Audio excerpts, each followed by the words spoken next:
ఇంటి point of వ్యూలో different perspectives, కొనాలా కొనొద్దా అని. మీరు కొనాలంటారు, నేను కొనొద్దు అంటారు. We always have a conflict. బిజినెస్లోకి వచ్చాము, డబ్బులు రూపాయి వస్తున్నాయి. ఇనిషియల్ స్టేజ్లో ఇంటి మీద పెట్టుబడి పెట్టాలంటారా, లేకపోతే ₹1 దాచుకోవాలంటారా? కాదు, ఇప్పుడు థియరిటికల్ వేరు, ప్రాక్టికల్ వేరు. One it comes to practicality, రేపు ఒక బిజినెస్ లోన్ చూస్తే వాడు మీకు లోకల్గా ఒక పర్మనెంట్ అడ్రస్ రూపు అడుగుతాడు.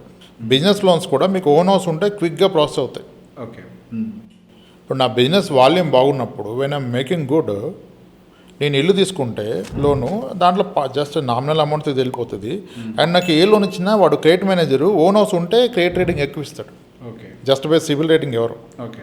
బిజినెస్ పర్సన్కి own house with in city ఉంటే బిజినెస్ లోన్స్ క్విక్గా ప్రాసెస్ అవుతాయి. Okay. And lesser rate of interest process అవుతాయి. ఈ కట్టే 8%, 8.2%, 8.5 బిజినెస్ అని కాస్త ఎక్కువ. ఇది ఓవరాల్ తీసుకున్న లోన్స్లో అడ్జస్ట్ అయిపోద్ది. అది రియాలిటీ. నీకు ఎప్పుడు ప్రాబ్లం వస్తుందో తెలియదు, నువ్వు ఎలా కడతావు. ప్రాబ్లం వస్తే దీన్ని అమ్ముకుంటాం, నువ్వు అమ్ముడు పోయేది కొనాలి. నువ్వు ఎండ్ ఆఫ్ ద డే మనుషులను ప్రేమించాలి, ఆస్తులను కాదు. ఇల్లు కొన్నా ఇంటి మీద ప్రేమించుకో, మంచిగా చూసుకోని సొంత ఇల్లు, దాన్ని ప్రేమించక నీ పిల్లల్ని, నీ వైఫ్ని, వీళ్ళని ప్రేమించాలి కదా, వీళ్ళ కోసం కదా. దాని మీద ఎమోషన్ పెంచుకోవద్దు, వీళ్ళ మీద పెంచుకోవాలి. కానీ జనాలు ఏంటంటే కొనక దాని మీద ఎమోషన్ పెంచుకుంటారు, అంతే కదా. ఇప్పుడు ఎవడు కొనకపోతే రియల్ ఎస్టేట్లో అమ్ముడు పోకపోవటం, కొనకపోవటం ఉండదు. నువ్వు ఇస్తున్న ప్రైస్, ఇప్పుడు నీ పై ఫ్లాట్ 70 లక్షలకి అమ్మాడు ఫ్లాట్, నీ కింద ఫ్లాట్ నీకు అవసరం 65కి ఇస్తా అంటే వెళ్ళిపోద్ది, లేదంటే 62కి 60కి ఇచ్చి వెళ్ళిపోద్దిగా. ఇప్పుడు ఒక హౌస్ పర్చేజ్ చేస్తే ఎనీ విచ్ వే 30% మన పాకెట్ నుంచి వెళ్తుంది, including interior registration and 20% margin amount కలిపితే 30. నువ్వు కొన్న ప్రాపర్టీ ఎప్పుడైనా 10% లోన్ అమ్మితే వెళ్ళిపోద్ది. అంటే ఎనీడే ప్రాబ్లం వస్తుంది, నమ్మచ్చు. అమ్మితే నీకు ఇంకా ఒక 10%, 15% నేను పాకెట్ వస్తుంది. అండ్ ఫ్యామిలీకి ఒక సాటిస్ఫాక్షన్, నా ఓన్ హౌస్లో ఉంటున్నాను. నువ్వు ఇంత చెప్పినా మీరు ఊరు వెళ్తే ఎవడైనా నేను అడిగేది ఏంటి, సొంత ఇల్లు ఉందా, కొనుక్కున్నావా, ఎక్కడ కొన్నావు, ఎంత కొన్నావు కదా. మొన్న విష్ణు గారితో చేస్తున్నట్టు మాట్లాడాం. ఇప్పుడు మీ ఇల్లాసే ఒకళ్ళు టర్మినల్ ఇల్లేస్తో హైదరాబాద్ వస్తే, నువ్వు టెనెంట్గా ఉంటే ఓనర్ నీ దగ్గర కంప్లీట్గా లాస్ట్ స్టేజ్లో ఉన్న వాళ్ళని ఉన్నిస్తాడా? ఛాన్స్ లేదు. అసలు నువ్వు ఉన్నిస్తావా? నీ ఇంట్లో టెనెంట్ ఉంటే ఉన్నిస్తావా? ముసలి వాళ్ళు ఉంటే ఛాన్స్ ఉండదు. మనం కూడా ఉంచాం, ఛాన్స్ లేదు. ఇప్పుడు మన ఓనర్ ఉంచకపోతే వాడికి మానవత్వం లేదంటూ, అదే మన ఇల్లు అయితే అదంతా ఎందుకు. నేను ఒక దగ్గర రెంట్కి వెళ్ళినప్పుడు ఆడికి వెళ్ళాక మా ఓనర్ వాళ్ళ మదర్ చనిపోయారని తెలిసింది. అన్నీ మేము పక్క పడాలి, ఎప్పుడు చనిపోయారు, ఎట్లా చనిపోయారు అని. ఏంది తప్పు కదా. రెంట్కి వెళ్ళేవాడే ఇంట్లో ఎవరైనా చనిపోయారు లేదని చూసినప్పుడు, మరి సొంత ఇల్లు టెనెంట్ ఇంట్లో ఒక బెడ్ అతను ఎందుకు ఉంచాడు కదా.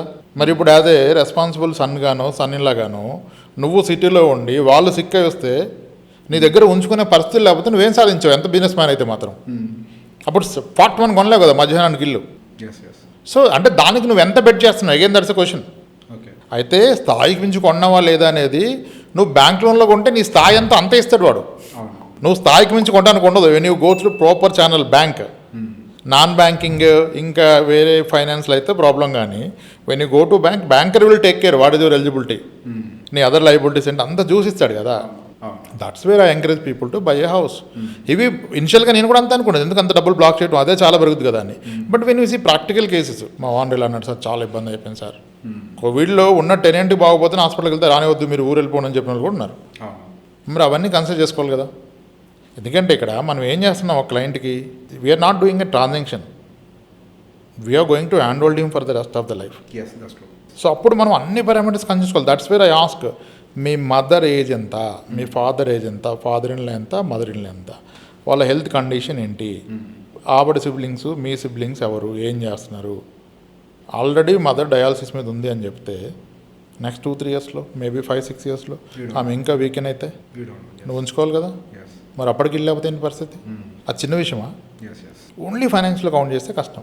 సో ఎమోషన్ కూడా చూడాలి కొంత ఇందులో. ఎమోషన్ కూడా పనికిరాని ఎమోషన్స్ కాదు, ప్రాక్టికల్ ఎమోషన్స్. నాకు ఆడిలో తిరుగుతున్నట్టు అది ఎమోషన్ కాదు.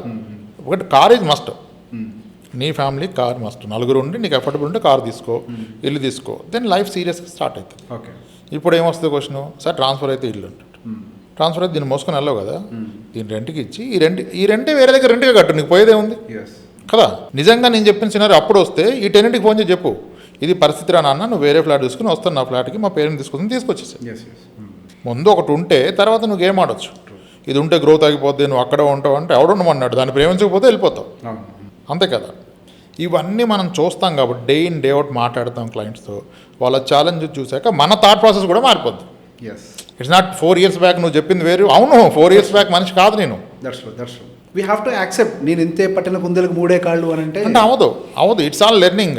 రోజు రోజుకి నిన్నటితో కంపేర్ చేసి పెరిగామా లేదా, అంతే కదా. ఈవెన్ బిజినెస్ కూడా మీరు అన్నారుగా, నేను ఫాస్ట్ గ్రోయింగ్ నాకు తెలియదు. నేను లాస్ట్ ఇయర్తో కూడా గ్రో కావట్లా. I'm not growing further. నా ప్లానే ఈజ్ నాట్ టు గ్రో కదా.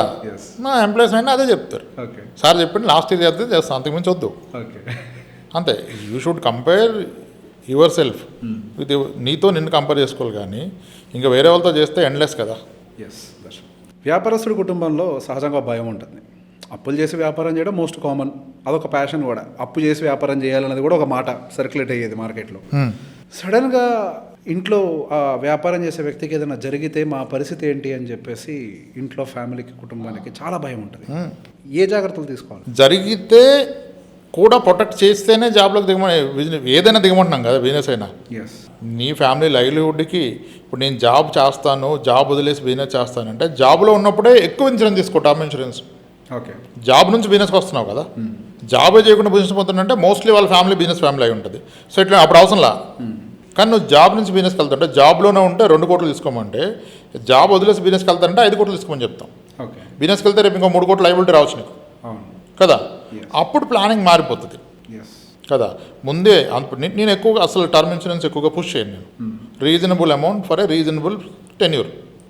ఇప్పుడు అందరూ ఉంటారు సాలరీ పెడితే పెంచమంటారు కదా కవర్. సాలరీ పెడితే పెంచడం పెట్టారు, తగ్గించాలి కదా, కట్టేది మానేయాలి. నీ ఇన్కమ్ అసెట్స్ పెరిగినప్పుడు why do need more coverage. కానీ నువ్వు బిజినెస్లోకి వెళ్తే రిస్క్లోకి వెళ్తున్నావు కదా, you better take the highest possible. That's very family protected.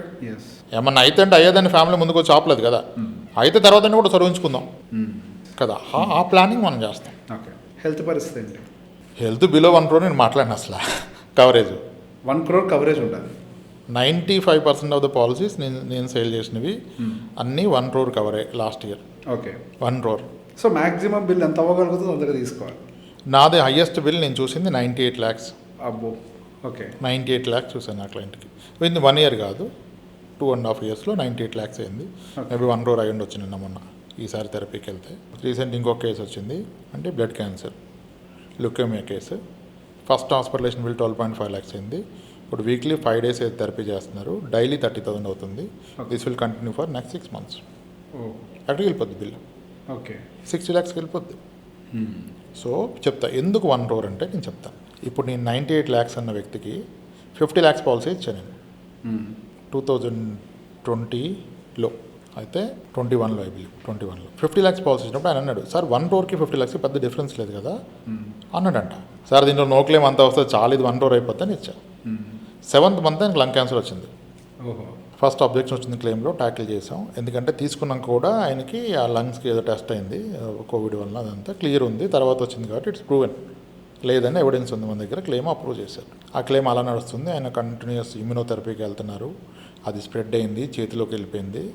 అప్పుడు ఆయన కలవడానికి వెళ్ళాను నేను, అలాంగ్ విత్ మై వైఫ్. వాళ్ళ ఫ్యామిలీని అంతా మరి కన్సోల్ చేయాల్సి వస్తుంది కదా అని.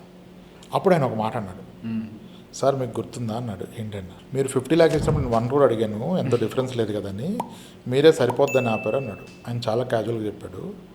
నాకు ఎలా అనిపించింది అంటే, ఆయన చెప్పు తిప్పి కొట్టాడు అనిపించింది. చెప్పు తిప్పి కొడితే గట్టి దెబ్బతవుతుంది కదా, అలా అనిపించింది. నేను కదా ఆయనకి adviser. When is willing to go for high coverage, నేను ఏదో ఆయనకి ఫేవర్ చేస్తున్నా, సొల్యూషన్ ఇస్తున్నా అనుకొని తక్కువ ఇచ్చా. అయితే లక్కీలీ అది ఎవ్రీ ఇయర్ 50 lakhs కాబట్టి ఈజ్ ఏబుల్ టు మేనేజ్. ఇంకా మేజర్ వస్తే ఏంటి పరిస్థితి? అండ్ మోర్ ఓవరు ఈ 10 lakh పాలసీకి 1 crore ప్రీమియం డిఫరెన్స్ ఎంత? డబుల్ కూడా అవుతుంది మోస్ట్లీ. మరి అప్పుడు అది ఇవ్వకపోతే తప్పెవరిది? As an advisor or agent మంది కదా. ఇప్పుడు అది experience made me to give 1 crore.